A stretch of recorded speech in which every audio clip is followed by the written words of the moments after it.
What if the very poverty you are experiencing right now, the bills that keep you awake at 3 in the morning, the debt that wraps itself around your chest like a chain, the emptiness in your bank account that makes you feel small and forgotten, what if none of it was ever caused by the economy, by your employer, by your education, by your upbringing, or by any force outside of yourself?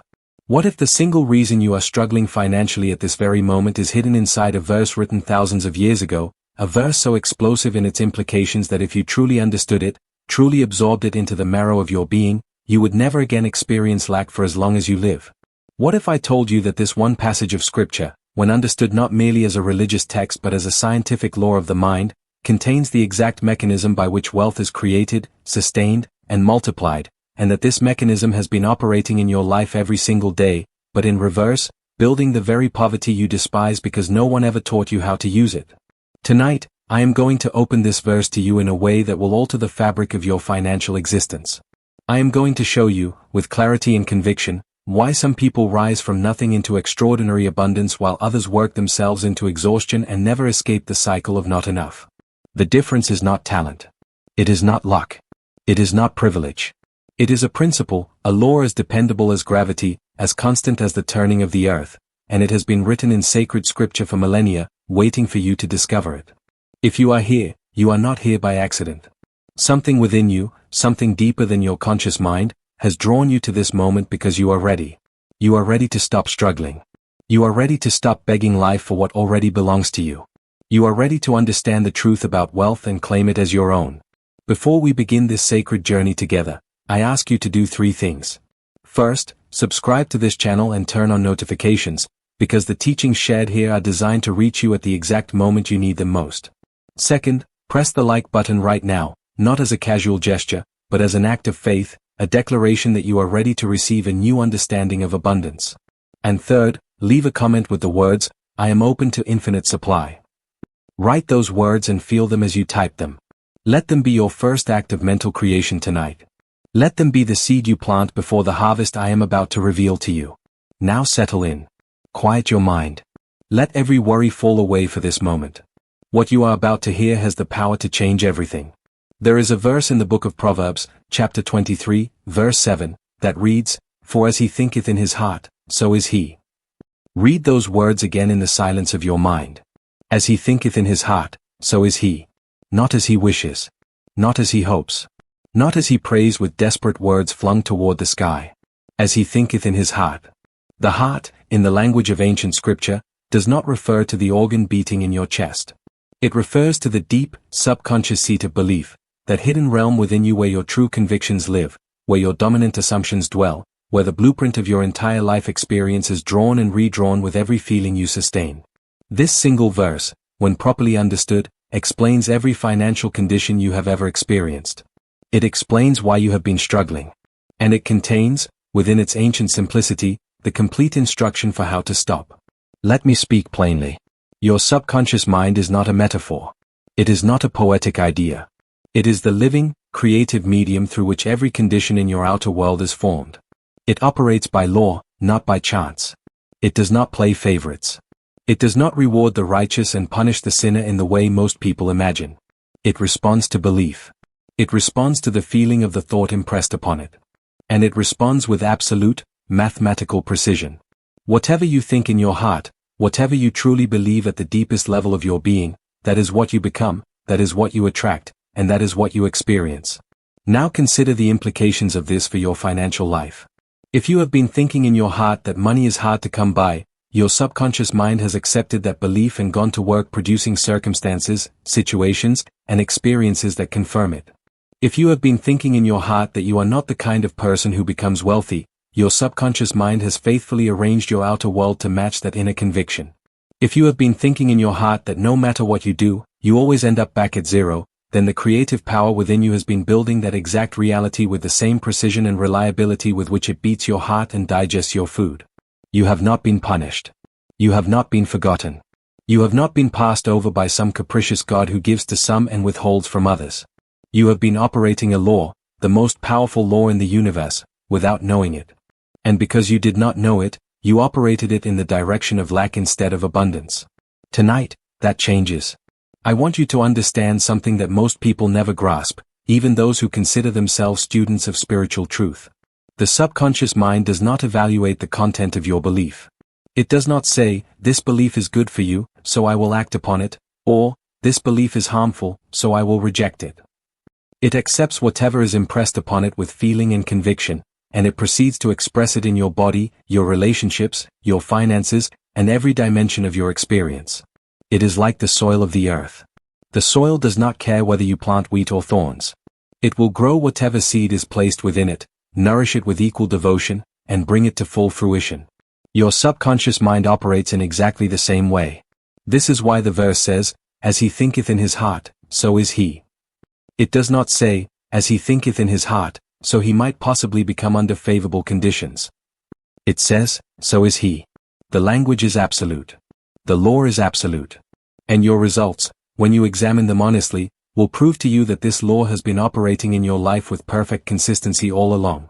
Let me share with you the experience of a woman I will call Margaret, because her story illustrates this principle with remarkable clarity. Margaret was a school teacher in a small Midwestern town who had lived her entire adult life in what she described as dignified poverty. She was intelligent, hardworking, devoted to her students, and utterly convinced that people like her simply did not become wealthy. She told herself this was humility. She told herself this was realism. She told herself that wanting more was greedy and that she should be grateful for what she had. And on the surface, these sound like virtuous thoughts.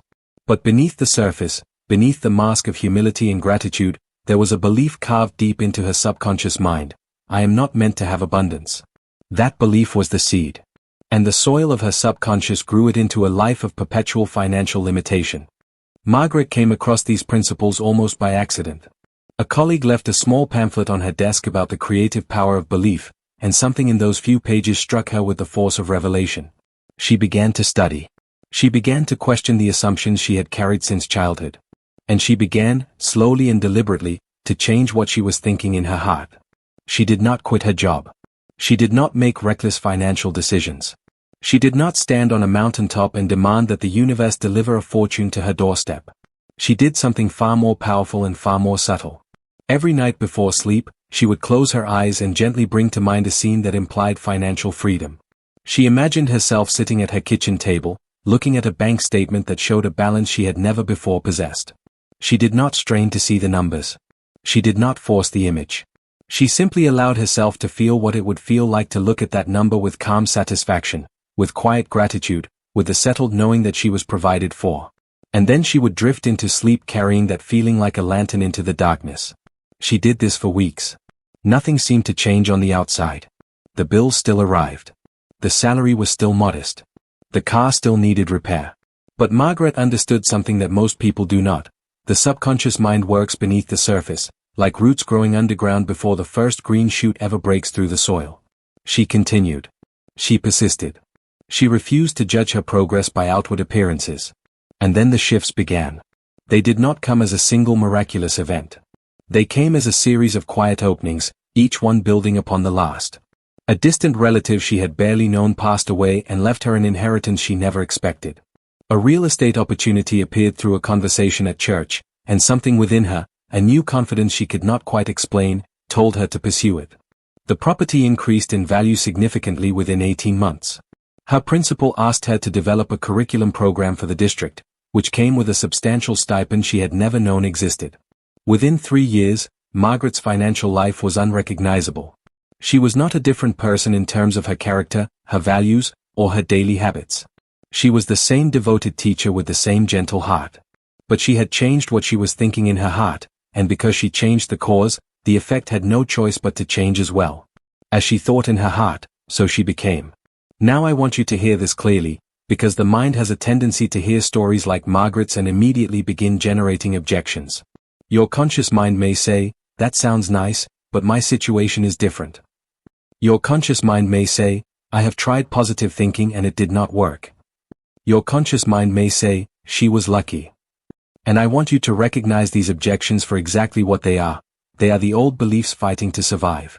They are the weeds in the garden resisting the planting of new seeds.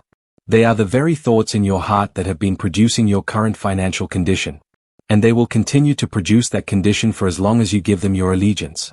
The law does not require your situation to be easy. It does not require circumstances to be favorable. It does not require other people to cooperate. It requires one thing and one thing only, that you change the dominant belief held in the deep of your mind. When you do this, when you genuinely, persistently, and faithfully alter the feeling tone of your inner conviction about wealth, the outer world must rearrange itself to conform. This is not wishful thinking. This is law. And law does not take vacations. Let me bring another scripture to bear upon this point, because the Bible is saturated with this teaching for those who have eyes to see it. In the Gospel of Mark, chapter 11, verse 24, the Master Teacher says, "What things soever ye desire, when ye pray, believe that ye receive them, and ye shall have them." Look at the structure of that instruction. It does not say believe that you will receive them someday in the distant future. It says believe that ye receive them, present tense.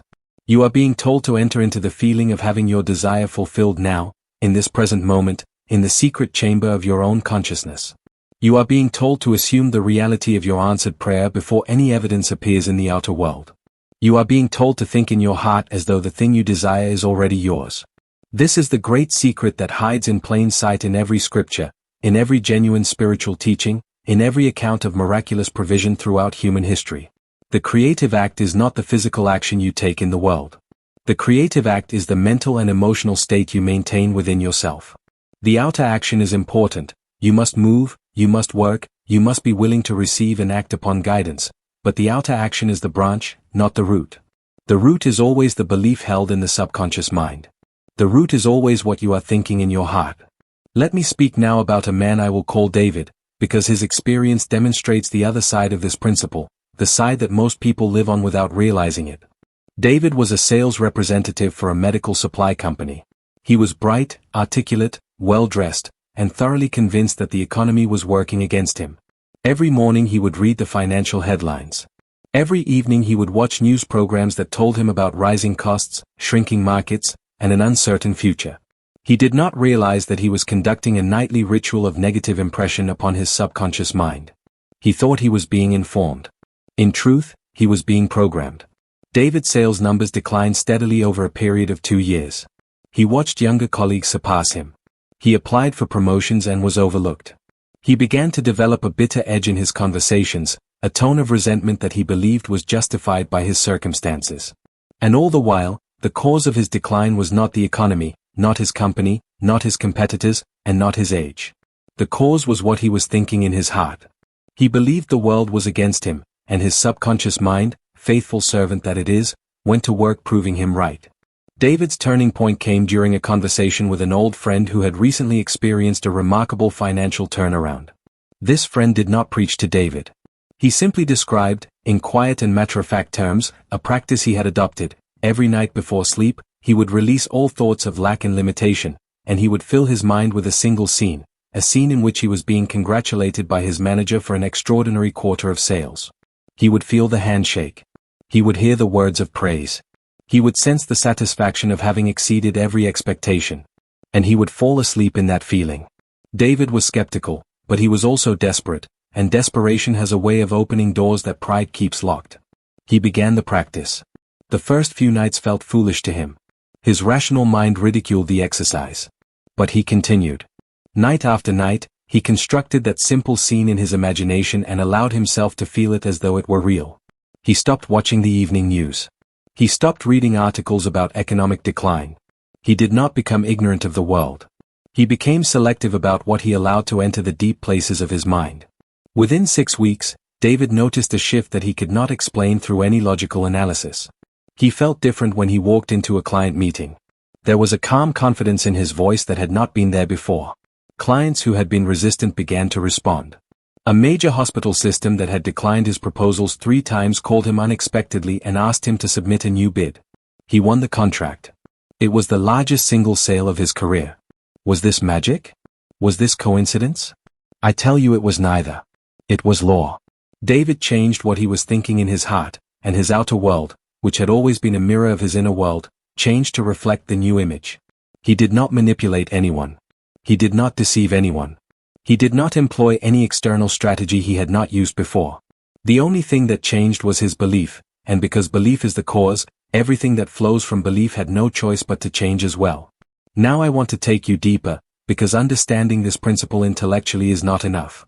You must understand it with your feeling nature. You must grasp it not merely as a concept but as a living reality that operates in the silence of your being every moment of every day. Your subconscious mind is not separate from the infinite intelligence that created the universe. It is an individualized expression of that intelligence. It is the point at which the infinite becomes personal, the place where universal creative power meets your individual awareness and takes the shape of your beliefs. When the psalmist wrote, "The Lord is my shepherd, I shall not want," he was not making a statement about an external deity who might or might not choose to provide. He was declaring a truth about the nature of reality itself. When you are aligned with the infinite source through the channel of your own subconscious belief, lack is impossible. Want is impossible. Insufficiency is impossible. Not because you are special, but because the law is impartial, and the law responds to the one who believes. This is why the Apostle Paul wrote in his letter to the Philippians, chapter 4, verse 19, "My God shall supply all your need according to his riches in glory." Notice he did not say according to the state of the economy. He did not say according to your employer's budget. He did not say according to your credit score or your investment portfolio. He said according to his riches in glory, which means according to the infinite, inexhaustible, boundless supply of the creative source itself. And that supply reaches you through the channel of your subconscious mind, shaped and directed by what you believe. If you believe in scarcity, the infinite supply is still there, but your belief acts as a closed valve, restricting the flow. If you believe in abundance, the valve opens and supply moves into your life through channels you could never have predicted or arranged with your conscious mind alone. Your job is not to figure out how the supply will come. Your job is to open the valve. And the valve is opened by one thing only, by changing what you think in your heart. Let me speak now about the technique of pre-sleep impression, because this is one of the most powerful practical methods by which you can impress new beliefs upon your subconscious mind. The period just before sleep is sacred ground. In those drowsy, quiet moments when the conscious mind begins to relax its grip and the subconscious mind becomes highly receptive, you have a golden opportunity to plant seeds that will grow into the conditions of your tomorrow. Here is what I invite you to do. Tonight, when you lie down and feel the heaviness of sleep beginning to descend upon your eyelids, do not replay the worries of the day. Do not rehearse your financial problems. Do not calculate your debts or project your fears into the future. Instead, construct a simple mental scene that implies your financial desire is fulfilled. Perhaps you see yourself holding a letter confirming a debt has been paid in full. Perhaps you hear a trusted friend saying to you, "I am so happy to see how well you are doing." Perhaps you feel the weight of a deposit slip in your hand as you walk out of a bank. The specific scene does not matter nearly as much as the feeling it generates within you. Choose a scene that makes you feel wealthy, provided for, secure, and grateful. And then loop that scene gently in your mind, over and over, as you drift into sleep. Do not strain. Do not force. Do not grip the image with white-knuckle intensity. The subconscious mind responds not to effort but to feeling. It responds to the gentle, sustained, and sincere conviction that what you are imagining is real. When you can feel your scene as though it is actually happening, you have made contact with your subconscious mind. You have planted the seed. And the law that governs all creation will begin to move it toward expression. There was a young woman I will call Elena, who was working 2 jobs and still falling behind on her rent every month. She was exhausted, discouraged, and beginning to believe that poverty was simply her destiny. She had grown up hearing her mother say, "People like us don't get ahead," and that phrase had burrowed into her subconscious mind like a splinter she couldn't reach. It had become the invisible architecture of her financial life. Elena learned about the pre-sleep technique and decided she had nothing to lose by trying it. Every night for 30 consecutive nights, she imagined a scene in which she was sitting in a beautiful apartment, her own apartment, not a shared rental, looking out the window at a city skyline and feeling a deep sense of peace and stability. She did not know how such a thing could ever come to pass. She had no savings, no wealthy connections, no apparent pathway to such a life. But she followed the instruction faithfully. She felt the scene. She lived in it mentally. And she fell asleep in the feeling of having what she desired. On the 23rd night, she received a phone call from a former college professor who had started a technology company. He was looking for someone to manage operations, someone organized, dependable, and willing to learn. He remembered Elena from her student days and offered her the position. The salary was nearly 3 times what she was earning at her 2 jobs combined. The company provided a relocation allowance that covered her move to a new city. Within 4 months, Elena was sitting in her own apartment, looking out the window at a city skyline, feeling the exact peace she had imagined during those quiet moments before sleep. Did Elena create that professor's phone call with her mind? Not in the mechanical sense. She did not reach into his brain and compel him to dial her number. But here is what she did do: she changed what she was thinking in her heart. She replaced the belief that people like her don't get ahead with a new belief, the belief that she was provided for, that abundance was natural, that good things could and would come to her. And when she changed the belief, her subconscious mind, connected as it is to the infinite intelligence that orchestrates all things, began to arrange circumstances, opportunities, and connections that her conscious mind could never have engineered. This is how the law works. It does not require you to see the full path. It requires you to plant the seed and trust the soil. It requires you to think in your heart as though your prayer is already answered and to maintain that feeling with calm, unwavering persistence, even when the outer world has not yet caught up with your inner conviction. And this brings me to one of the most important points I can share with you tonight: the necessity of persistence through apparent delay. Many people begin this practice with great enthusiasm. They imagine their desired scene. They feel it vividly. They fall asleep with hope in their hearts. And then 3 days pass, and nothing happens. A week passes. 2 weeks. And the conscious mind, that impatient critic, begins to whisper, "It isn't working. You're fooling yourself. Nothing is going to change." And at that precise moment, when doubt begins to eclipse faith, most people abandon the practice and return to their old beliefs. I am telling you now, with all the conviction I possess, do not abandon the seed at the moment it is about to sprout. The delay is not evidence that the law has failed. The delay is the period of gestation, the time during which invisible forces are rearranging circumstances to bring your desire into manifestation. Every seed has a gestation period. A farmer does not plant corn on Monday and dig it up on Wednesday to see if anything is happening. He trusts the process. He waters the ground. He keeps the faith. And in due season, the harvest appears. Your subconscious mind works in the same way. When you impress a belief upon it with feeling and sincerity, it begins immediately to work toward the fulfillment of that belief. But the manifestation may not be instant. Circumstances may need to shift. People may need to be moved. Opportunities may need to be created. The infinite intelligence that operates through your subconscious mind is orchestrating a symphony of events that your conscious mind cannot perceive, and it is doing so with perfect wisdom and perfect timing. Your only task during this period is to maintain the feeling. Keep thinking in your heart as though your desire is fulfilled. Do not look at the outer world and say, "It hasn't happened yet, so it must not be working." That statement is itself a belief, and if you impress it upon your subconscious mind, you will create the very failure you fear. Instead, look at the outer world and say, inwardly and with quiet confidence, "The manifestation is on its way. The seed is growing. I trust the law." And return, again and again, to the feeling of your fulfilled desire. Jesus said in the Gospel of Matthew, chapter 7, verse 7, "Ask, and it shall be given you, seek, and ye shall find, knock, and it shall be opened unto you." The asking is the impression of your desire upon the subconscious mind. The seeking is the maintenance of your faith during the period of gestation. The knocking is the persistent return to the feeling of fulfillment every time doubt tries to pull you away. And the promise is absolute: it shall be given. It shall be found. It shall be opened. Not it might. Not it could. It shall.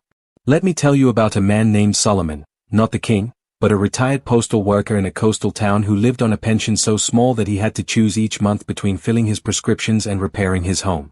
Solomon was 71 years old, and by every conventional measure, his financial future was fixed. There was no promotion to hope for, no career change to make, no investment to leverage. His conscious mind told him that his poverty was permanent, that he had reached the end of the road, that the best he could do was manage his decline with dignity. But Solomon had a quality that many younger and more educated people lacked: he had the simplicity to believe.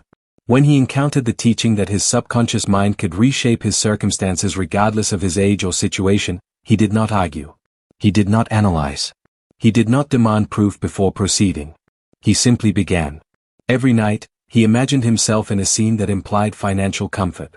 He pictured himself writing a check to his church, a large, generous check, and feeling the joy of giving freely without worry. That was his scene. Not a mansion. Not a yacht.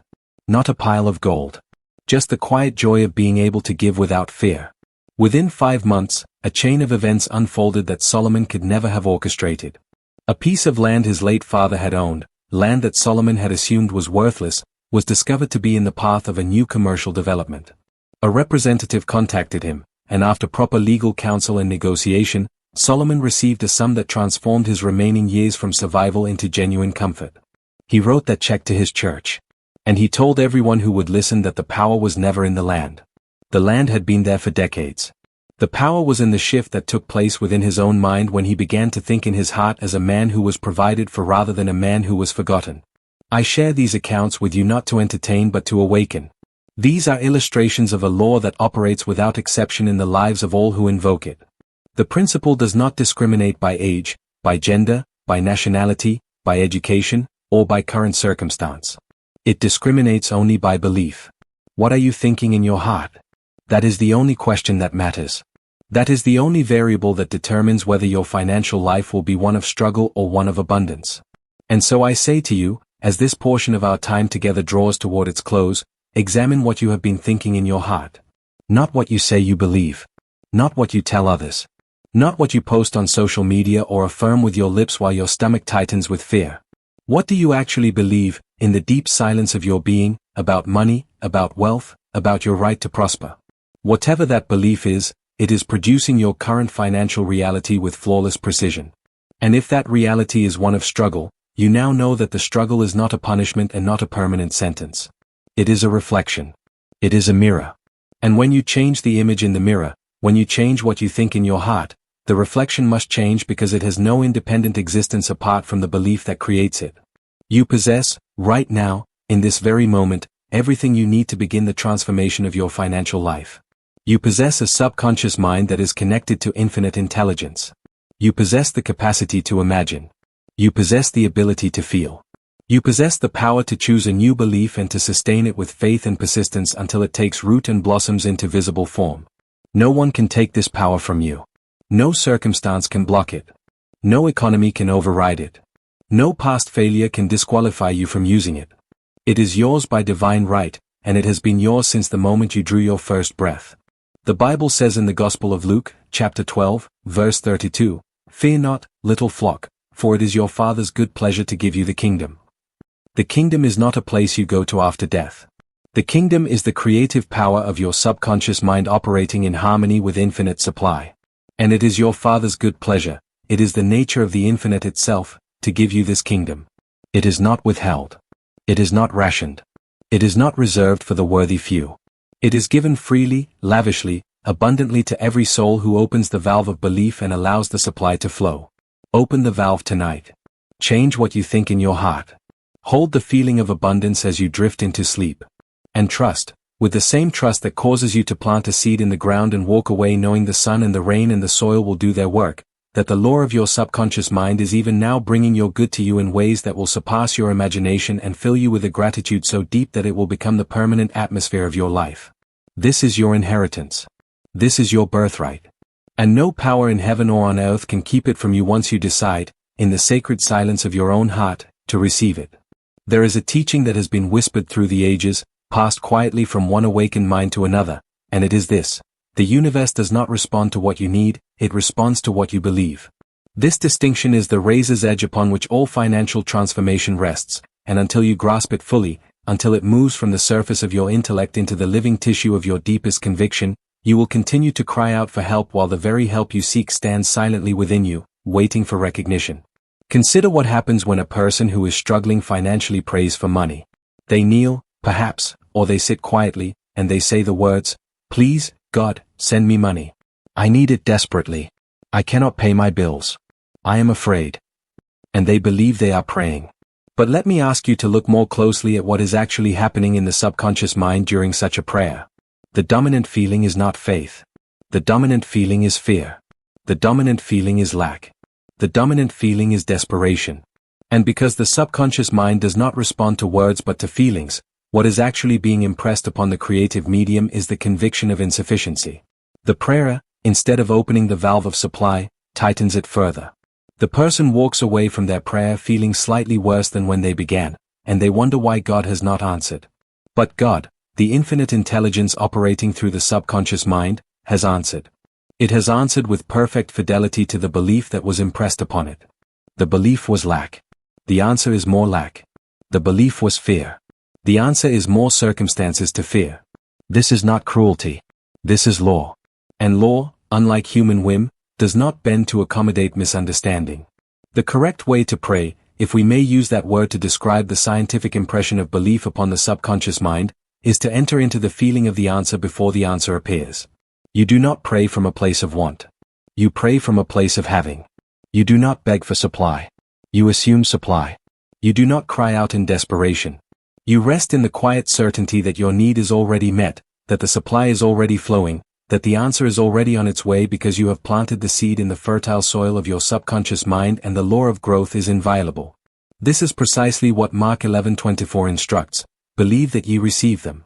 Not believe that ye might receive them. Not believe that ye will receive them at some undetermined point in the future.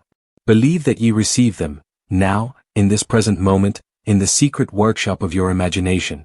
And when you can sustain that belief, when you can hold it steady against the winds of doubt and the evidence of your senses and the voices of those who tell you to be realistic, then you have prayed the prayer that moves mountains.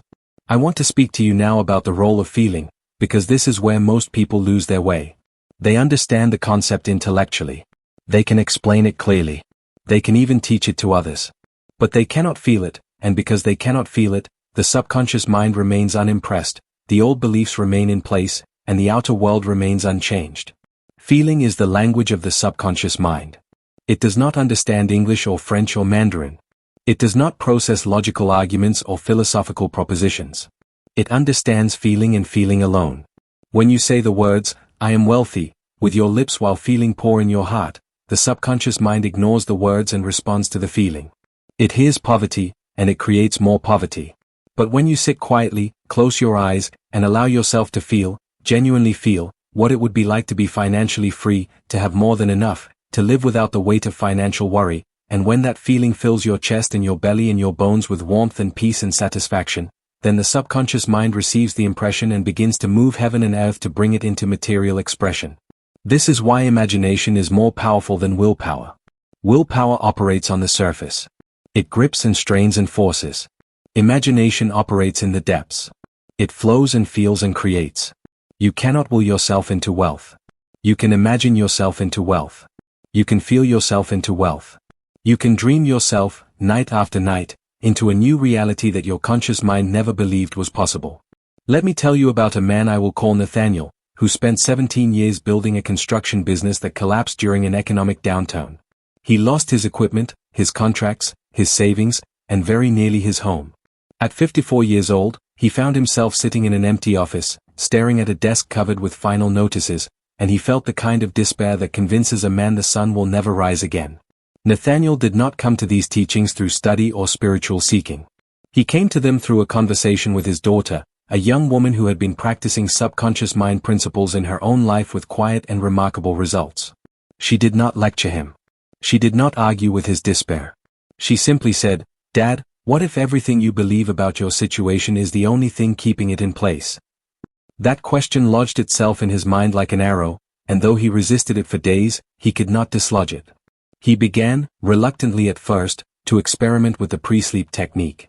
His scene was simple. He imagined himself standing on a new construction site, watching a crew work on the frame of a building, and feeling the old familiar pride and satisfaction of creating something solid and lasting. He could hear the sound of hammers and saws. He could smell the sawdust and the fresh concrete. He could feel the sun on the back of his neck. And most importantly, he could feel the deep inner knowing that he was back. Not hoping to be back. Not trying to get back. Back. Standing in the fullness of restored prosperity with the settled confidence of a man who knows he is where he belongs. He practiced this scene every night for 2 months. During those 2 months, nothing dramatic happened on the outside. He picked up a few small jobs through word of mouth. He began to notice that his mood was shifting, not because his circumstances had changed, but because his inner conviction was changing. He felt less like a failure and more like a man in transition. He stopped telling the story of his collapse and started speaking, cautiously at first, about his plans for the future. And people responded differently to him. Not because he was performing confidence, but because he was genuinely beginning to feel it. The breakthrough came in the 11th week. A former client called to tell him about a commercial development project that needed a lead contractor. The client had worked with several other firms since Nathaniel's company had closed, but none of them had delivered the quality he remembered from Nathaniel's work. He asked if Nathaniel was available. The contract was substantial enough to not only revive Nathaniel's business but to establish it on a foundation stronger than anything he had built before. Now, I want you to notice something about this story. Nathaniel did not sit in a room and manifest a building contract out of thin air. He engaged with the world. He took the small jobs. He showed up. He worked. But the small jobs and the showing up and the working were not the cause of his restoration. They were the channels through which the cause operated. The cause was the change in his subconscious belief. The cause was what he thought in his heart. When he thought in his heart as a man who was finished, the world gave him the experience of being finished. When he thought in his heart as a man who was restored, the world gave him the experience of restoration. The law did not waver. The law does not waver. It cannot, any more than the sun can choose not to shine. I want to address something now that many people feel but few have the courage to speak aloud. It is the secret guilt that surrounds the desire for wealth. Many people who are struggling financially carry within them a deep, often unconscious belief that wanting money is somehow sinful, that spiritual people should not care about material things, that poverty is closer to God than prosperity. This belief is one of the most destructive seeds that can be planted in the subconscious mind, and it must be uprooted if you are ever to experience the abundance that is your divine inheritance. Let me say this with absolute clarity: there is nothing spiritual about poverty. There is nothing holy about lack. There is nothing noble about struggling to feed your children or lying awake at night wondering how you will pay your rent. These experiences are painful, and they are unnecessary, and they are the result not of God's will but of a misunderstanding of God's nature and a misuse of the creative law that God has placed within every human soul. The infinite intelligence that created this universe created it abundantly. Look at nature. Look at the billions of stars flung across the sky with extravagant generosity. Look at the ocean with its immeasurable depth. Look at the earth with its inexhaustible capacity to produce food and beauty in life. Does this look like the work of a stingy creator? Does this look like the expression of a consciousness that values scarcity? The very fabric of reality is woven from abundance. Every atom vibrates with surplus energy. Every living thing is designed to grow, to expand, to produce more than it consumes. And you, as an expression of this infinite creative intelligence, are designed for the same abundance. To deny this is not humility. It is a contradiction of the nature of the power that made you. The prophet Isaiah wrote in chapter 4-5, verses 2 and 3, "I will go before thee, and make the crooked places straight. I will break in pieces the gates of brass, and cut in sunder the bars of iron. And I will give thee the treasures of darkness, and hidden riches of secret places." Read those words slowly and let them penetrate your heart. The infinite power promises to go before you, to prepare the way ahead of you. It promises to make the crooked places straight, to remove the obstacles that seem impassable. It promises to break the gates of brass and cut the bars of iron, to shatter every barrier that appears to stand between you and your good. And it promises to give you treasures of darkness and hidden riches of secret places, to reveal to you wealth and supply that you cannot currently see, that exists in dimensions of possibility your conscious mind has not yet explored. This is the word of the infinite to you, personally, tonight. Not to someone more deserving. Not to someone more spiritual. Not to someone born under a luckier star. To you. Because the law is impersonal, and the promise is for all who will receive it by believing it in their hearts. Now let me take you into an understanding of what I call the principle of non-resistance, because this principle, when properly applied, accelerates the manifestation of abundance in ways that effort and struggle never can. Most people who are trying to improve their financial situation are fighting. They are fighting against debt. They are fighting against bills. They are fighting against a boss who undervalues them. They are fighting against an economy that seems designed to keep them down. And all of this fighting, all of this resistance, all of this pushing against unwanted conditions, has the paradoxical effect of strengthening the very things they are trying to overcome. Here is why. When you fight against something, you give it your attention. When you give it your attention, you give it your feeling. When you give it your feeling, you impress it upon your subconscious mind. And when you impress it upon your subconscious mind, you give it creative power. You are literally feeding the beast you are trying to slay. Every time you worry about debt, you are planting the seed of more debt. Every time you resent your financial situation, you are watering the weeds of that situation. Every time you argue against poverty, you are giving poverty a voice in the creative chamber of your deeper mind. The principle of non-resistance teaches you to withdraw your attention from what you do not want and place it, gently and persistently, on what you do want. This is not denial. You do not pretend your bills do not exist. You do not ignore practical responsibilities. You handle what needs to be handled with calm efficiency. But you do not give your emotional energy to the problem. You do not dwell in the feeling of the problem. You do not make the problem the center of your mental life. Instead, you turn your inner gaze toward the solution, toward the fulfilled desire, toward the reality you are creating in the workshop of your imagination, and you let the feeling of that new reality be your dominant mental state. There is a woman I will call Grace, and her story illustrates this principle beautifully. Grace was a single mother of 3 children who worked as an administrative assistant at a law firm. Her income covered her basic expenses with almost nothing left over, and she lived in a constant state of anxiety about unexpected costs, a car repair, a medical bill, a school expense, that could tip her fragile budget into crisis.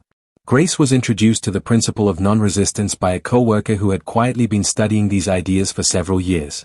The co-worker noticed that Grace spent every lunch hour reviewing her finances on her phone, moving small amounts between accounts, calculating and recalculating, and wearing an expression of perpetual worry. One day, the co-worker gently asked, "What if all that calculating is keeping you exactly where you are?" Grace was offended at first. She felt that her vigilance was responsible and necessary. But the question stayed with her, and over the following days, she began to notice something she had never seen before. Her constant attention to the problem of money was producing a steady stream of anxious feeling, and that feeling had become so familiar that she no longer recognized it as a choice. It felt like reality. It felt like the truth. But it was not the truth.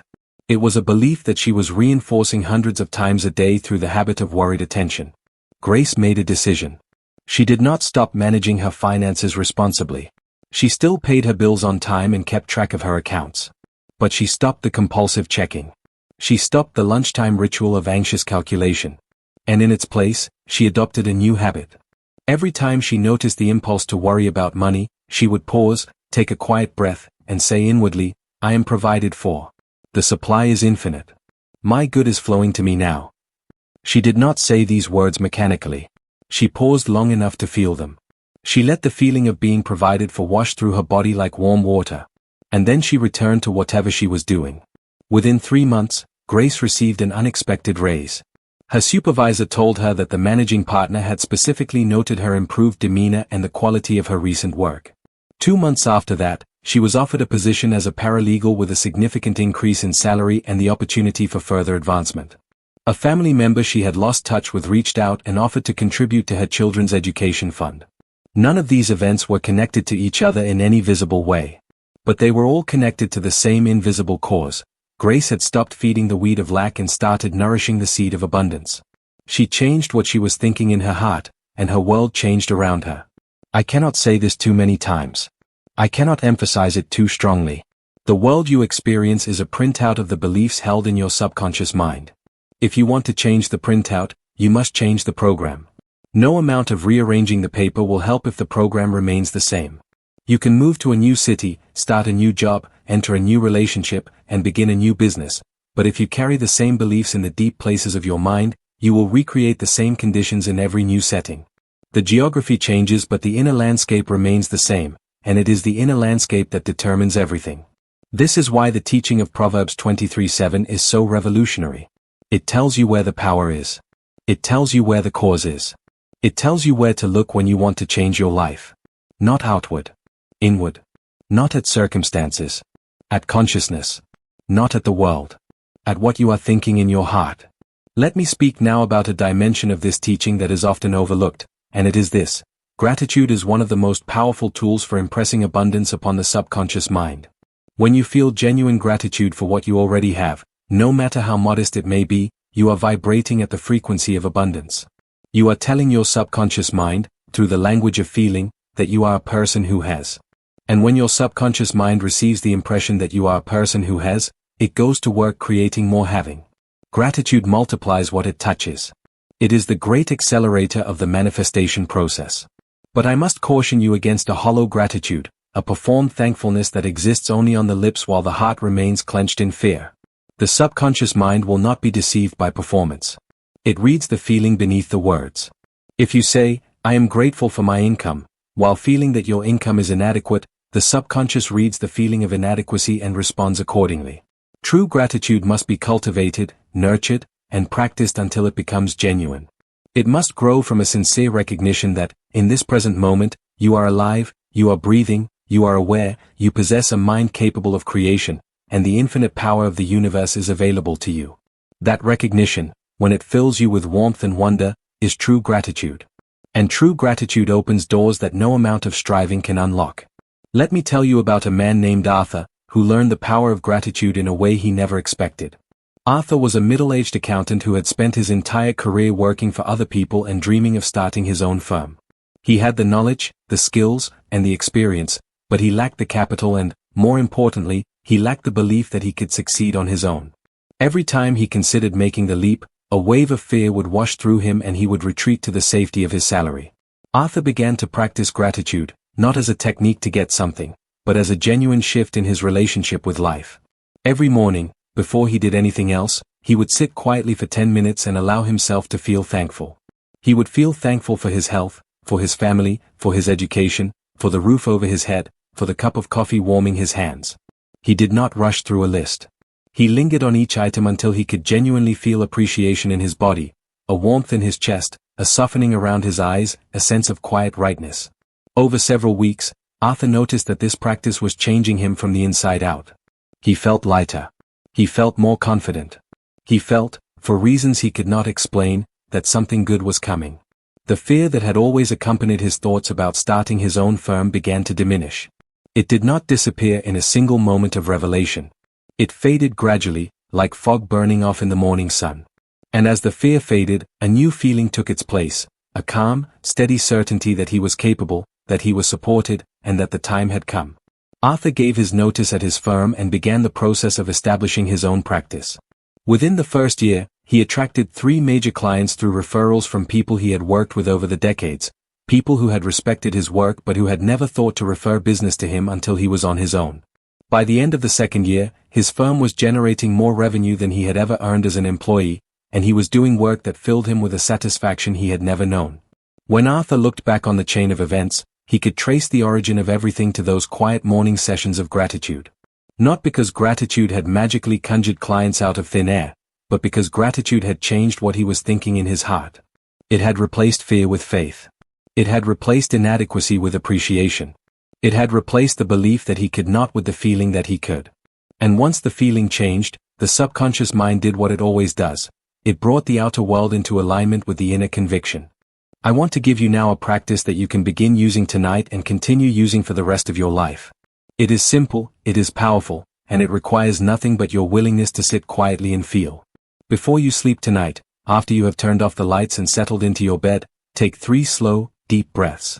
With each breath, release the tension in your body. Let your shoulders drop. Let your jaw soften. Let your hands open. And then, in the quiet theater of your mind, bring before you a single image that represents financial abundance to you. It may be a number on a screen. It may be a home you wish to own.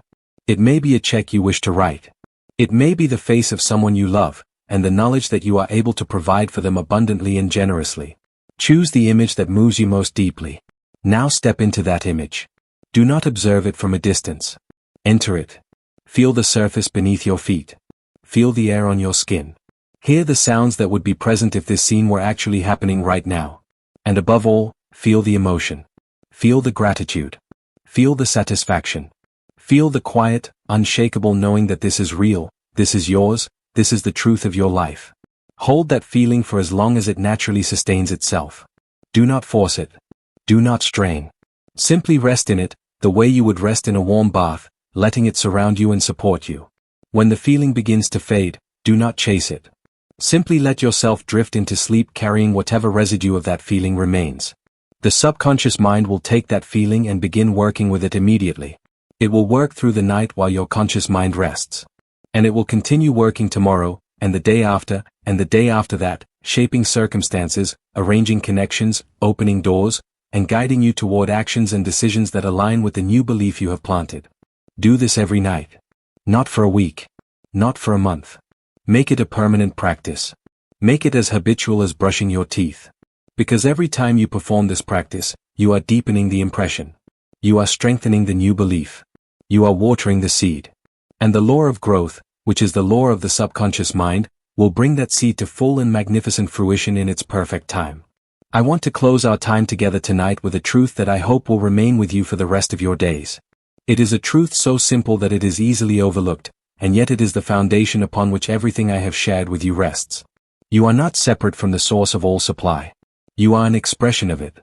You are not a beggar standing outside the gates of abundance, hoping for a scrap to fall from the table. You are a child of the infinite, an heir to everything that exists, a living embodiment of the creative power that fashioned the stars and filled the oceans and set the planets in their courses. The same intelligence that governs the galaxies governs your subconscious mind. The same power that turns an acorn into an oak tree can turn your belief into your reality. The same love that causes the rain to fall on every field without discrimination pours its abundance upon every soul that opens itself to receive. You have been struggling not because you are unworthy but because you have been thinking in your heart as one who is unworthy.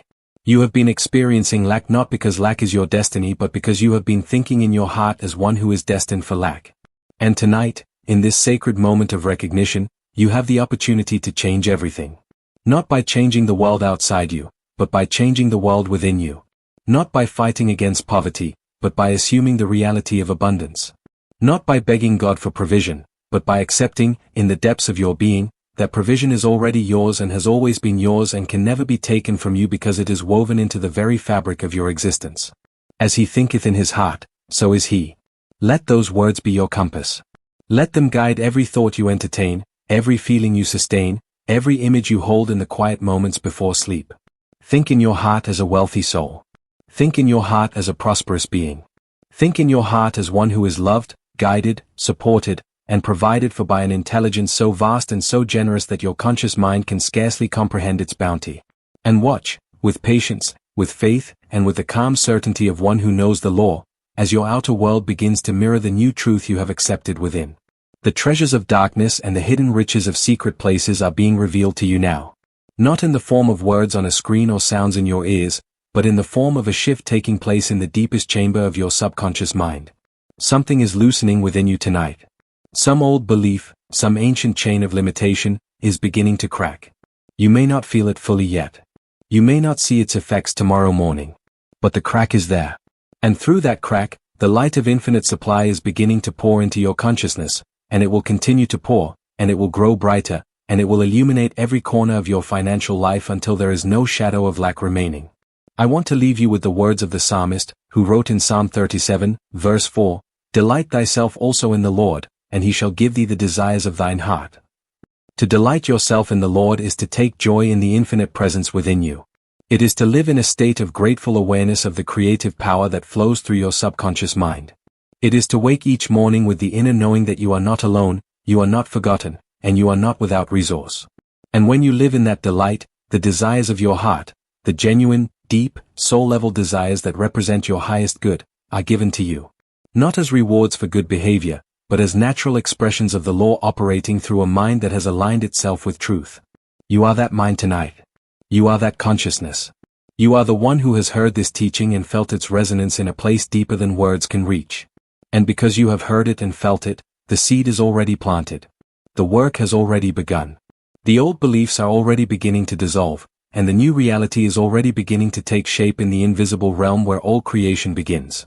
Trust the process. Trust the law. Trust the infinite intelligence that brought you to this moment and that will carry you forward into an experience of abundance that exceeds anything you have dared to imagine. You were not made for poverty. You were not designed for lack. You were created by an infinite source of supply, and that source has never, for a single moment, intended for you to go without.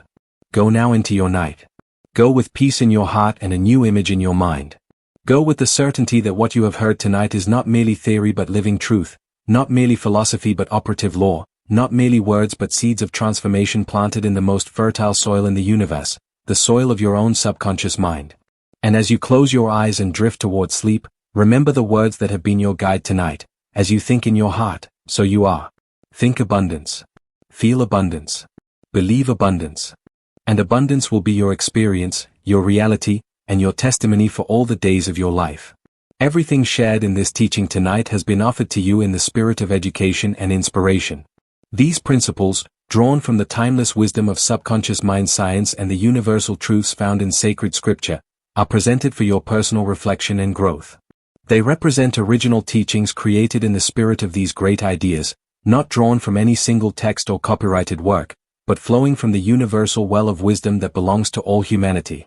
As with any teaching, you are encouraged to apply your own discernment, to test these principles in your own experience, and to take whatever inspired action feels right and true for your unique situation. No teaching, no matter how profound, can replace your own inner guidance, your own good judgment, and your own willingness to move forward with wisdom and responsibility. May what you have received tonight serve as a lamp to your feet and a light to your path. May it awaken within you a deeper trust in the power that created you and sustains you. And may you walk from this moment forward with the unshakable conviction that the infinite supply of the universe flows to you, through you, and as you, now and forevermore. Go in peace. Go in faith. Go in the absolute certainty that your good is already on its way.